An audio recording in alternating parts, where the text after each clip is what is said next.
이 뇌를 활성화시키는 것이 뇌를 깨워주는 거, 몸을 깨우는 것보다 뇌를 깨우는 게 좋은데 거기에 좋은 가장 최적화된 것이 비타민 B군입니다.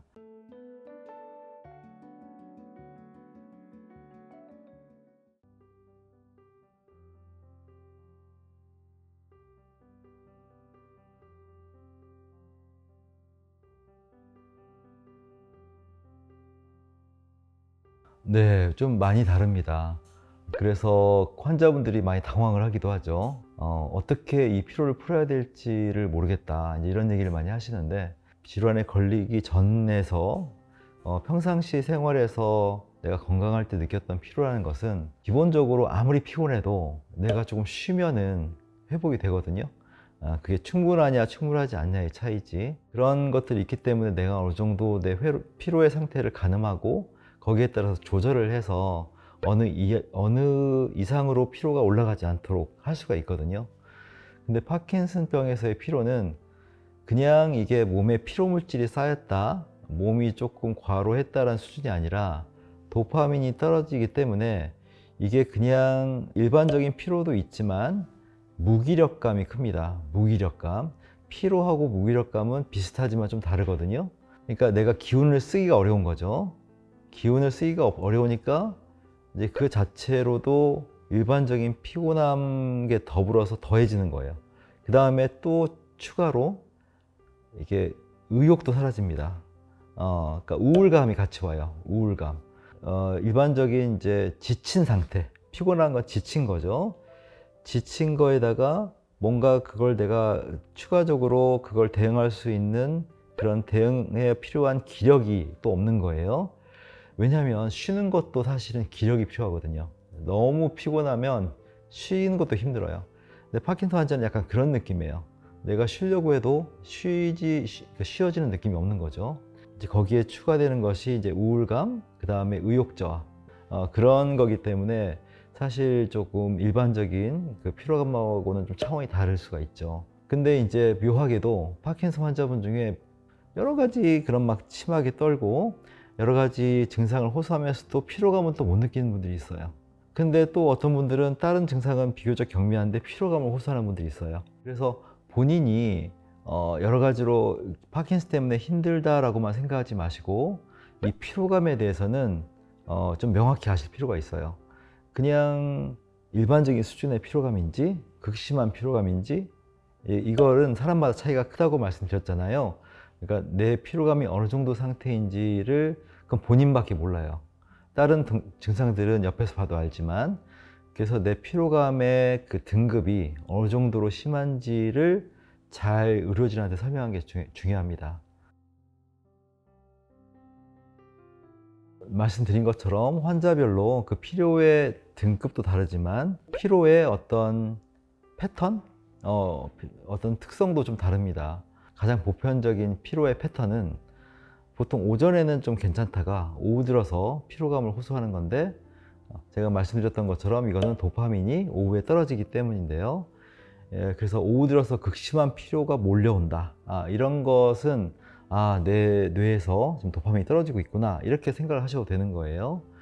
그래서 이제 그게 가장 일반적인 유형이라고 한다면, 여기서 또 사람마다 또 조금씩 달라지는 게 있는데, 우리가 피로를 회복하는 게 일반적으로는 수면이거든요. 물론 아까 말씀드린 것처럼 도파민이 워낙 자기 도파민이 분비가 약해서, 그래서 하루 24시간은커녕 오전도 1시간만 지나면 떨어지는 분도 있거든요. 그런 경우에는 그냥 피로뿐만이 아니라 일반적인 파킨슨 증상이 심해집니다. 파킨슨 증상도 그냥 그대로 기상 후에 얼마 정도 지나면 이게 확연하게 나타나거든요. 그러니까 이제 피로만의 문제가 아닌 거죠. 일어나는데 몸이 개운치 않고, 파킨슨 증상이 막 아주 심한 건 아니지만 개운하지 않고 아침부터 피곤해, 이런 거는 수면의 질이 떨어진 겁니다. 수면의 질이 떨어져서 그 부분이 회복이 안 된 거죠. 아침부터 증상이 심한 건 아닌데, 파킨슨 증상이 심한 건 아닌데 피로가 아침부터 있어하는 분은 수면을 어떻게 잘 깊게 취하고 수면의 질을 올릴 것인가에 포커스를 둬야 됩니다. 그것만으로도 피로도가 좀 더 개선이 될 수가 있고요. 또 한 가지는 약물과 관계가 있습니다. 그래서 파킨슨에서 이제 우리가 도파민제 같은 경우가 일반적으로 잘 듣는 분들은 약효가 있는 동안에 대부분의 운동성 증상이 개선이 되거든요. 그러니까 이런 면에서 운동성 증상 측면에서는 여러 가지로 개선이 되는데 조금 비운동성 면에서 차이가 없거나 좀 더 안 좋은 경우도 있어요. 근데 그 중에 하나가 피곤함입니다. 그래서 그때 환자분들이 가장 일반적으로 쓰는 표현은 졸리다, 멍하다, 무기력하다, 또는 약간 몸이 뭔가 모르게 불편하다, 이런 식의 표현을 쓰거든요. 근데 그런 것들이 총체적으로 약간 그런 피로와 무기력과 관계가 되는 건데요. 그런 것들이 이게 내가 약을 복용하는 시점에 따라서 이렇게 약효가 올랐을 때 그때 나타나는 현상인지를 파악하는 것도 중요합니다. 그래서 그런 것이 만약 원인이라면 이제 약물에 대한 조정도 필요하겠죠. 반대로 또 이 약이 잘 들을 때 피로감도 개선이 되는 분도 있어요. 그런 분들은 이제 반대로 약효가 올랐을 때는 피로감이 풀렸다가 약효가 떨어지면 또 굉장히 피로감을 호소할 수가 있습니다. 그러니까 이런 식으로 그 약 복용 시점에 따라서 이 어떤 시간적인 패턴을 갖는 경우는 결국 둘 중에 하나죠. 약에 의한 부분, 그 다음에 이 병에 의한 부분. 그래서 그런 것들은 본인이 먼저 잘 자기의 상태를 자각하고 설명할 수 있는 게 되게 중요한 부분 같습니다. 아무래도 이제 생활요법인데요. 가장 첫 번째는 어떻게 피로를 개선시킬까라는 거 이전에 어떻게 내가 더 피로를 악화시키지 않을 것인가, 그렇게 피로를 악화시킬 만한 어떤 요인, 그 다음에 환경, 이런 것들을 개선시키는 게 1차적이라고 보는데요. 근본적으로 파킨슨 환자분들이 피로할 수밖에 없는 이런 내적인 원인이 있긴 하지만 이런 환경에 의해서도 영향을 받습니다. 파킨슨 환자분들은 뭔가 이렇게 규칙적이지 않고 뭔가 좀 번잡하고 이런 환경에서 훨씬 많은 소모를 해요. 그러니까 훨씬 더 이렇게 집중력이 떨어지고 동시다발적인 정보의 처리, 그 다음에 어떤 익숙하지 않은 것들에 대한 대응 능력, 이런 것들이 떨어지기 때문에, 예를 들어서 규칙적인 생활을 할 수가 있다면 내가 몇 시부터 몇 시까지 운동하고 몇 시에 딱 밥을 먹고 뭐 이런 식으로 이게 패턴이 쫙 짜여지다면은 뇌가 좀 덜 힘들어요. 근데 갑자기 어디를 놀러 간다거나 뭐 어떤 식의 갑자기 집안에서 어떤 행사를 한다거나 뭐 심지어는 그냥 자녀분들이 오기만 해도 너무 힘들다고 하시는 분이 있어요. 그 자체가 뭐 싫은 게 아니라 대응이 안 되는 거죠. 그러니까 그런 식으로 아주 특별한 경우는 어쩔 수 없지만 일상에서는, 평범한 일상에서는 내가 생활적인 어떤 시간적 패턴을 딱 짜여주면은 훨씬 이 에너지가 떨어진 상태, 피곤한 상태에서도 더 지치지 않아요.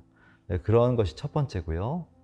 두 번째는 이제 운동인데요. 운동이란 것이 뭐 여러 가지 어떤 근육이나 신경세포 활성화라는 개념도 있지만 피로에 대해서도 어느 정도 대응을 합니다. 그 첫 번째가 일단 유산소 운동이에요. 피곤하다는 것은 여러 가지의 그런 요소들이 있지만, 그러니까 심폐기능이 좀 저하돼서 피로물질이 쌓인 것도 있거든요. 그러니까 산소가 신선하게 공급이 되면 또 그게 어느 정도 보완이 되는 게 있어요. 그리고 또 한 가지는 이제 이완이에요. 이완할수록 에너지가 세이브가 됩니다. 그런 유산소 운동, 산소 공급과 이완 효과를 가진 게 산책이에요. 그러니까 그냥 피곤하니까 내가 누워서 쉰다가 아니고 그냥 어슬렁어슬렁 걷는 거, 기왕이면 좀 공기 좋은 바깥에서, 이게 어떻게 보면 상당히 효과적인 그런 피로 개선 방안이 될 수가 있고요. 무엇보다도 제일 중요한 건 수면이죠. 제일 이상적인 것은 그때그때 졸릴 때마다 그냥 1, 20분씩 꼬박꼬박 졸거나 아니면 그냥 늘어져서 조는 거, 이런 것들은 알아서 내 어떤 그 생체 리듬의 알람이 켜지는 거예요. 이 순간 지금 배터리가 간당간당하니까 빨리 채워줘, 이런 거거든요.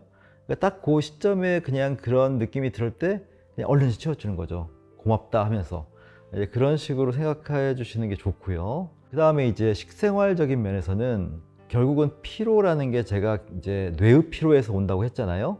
그러니까 도파민의 부족을 포함한 총체적인 뇌의 피로가 신체적 피로보다 더 비중을 차지하는 게 파킨슨에서의 피로인데, 이 뇌를 활성화시키는 것이 뇌를 깨워주는 거, 몸을 깨우는 것보다 뇌를 깨우는 게 좋은데 거기에 좋은 가장 최적화된 것이 비타민 B군입니다. 비타민 B군이 일단 종합적으로 뇌 쪽의 어떤 다양한 신경 전달 물질 쪽의 생성에 관여가 돼요. 그래서 비타민 B군이 많이 들어있는 그런 음식들 여러 가지가 있습니다. 그것들을 잘 찾아서 드시는 게 좋고요. 그리고 마지막으로는 이제 제가 파킨슨 환자분의 그 유난한 피로의 구성이 세 가지가 있다고 했는데 그 중에 하나가 우울감이라고 했잖아요. 원래 우울증 환자분들은 늘 피로함을 호소하거든요. 그러니까 파킨슨 환자에서도 그런 우울감이라는 게 상당한 비중을 차지하고 있기 때문에 그 정서적인 우울감을 개선시키는 게 생각보다 이 몸으로 느끼는 피로감을 개선시킬 수가 있어요. 근데 그 우울감의 개선이라는 것은 뭐 일반적으로 우리가 취미 활동 얘기하지만 사람들하고 어울리는 겁니다.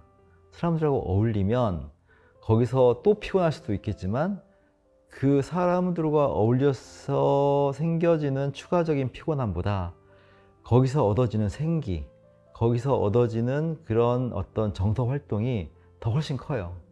그렇기 때문에 아유 난 사람들 만나면 피곤할 것 같아 이게 아니고 일단 만나서 조금 시간을 가지다 보면은 좋아지는 걸 느낄 겁니다. 그러니까 그거를 조금 가급적이면 아까 말씀드린 것처럼 하루의 일과 중에서 일정한 시간을 내가 사람들과 어울린다 이렇게 해주는 게 제일 좋은 조합이고 어떤 환경적으로 잘 되어 있는 게 노인센터예요. 주간보호센터라고 하죠.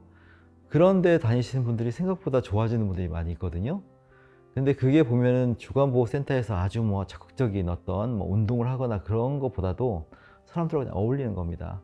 근데 그게 집에 하루 종일 혼자 있는 것보다 훨씬 낫다라는 거죠. 그런 것도 좀 적극적으로 생각하시는 게 좋을 것 같습니다.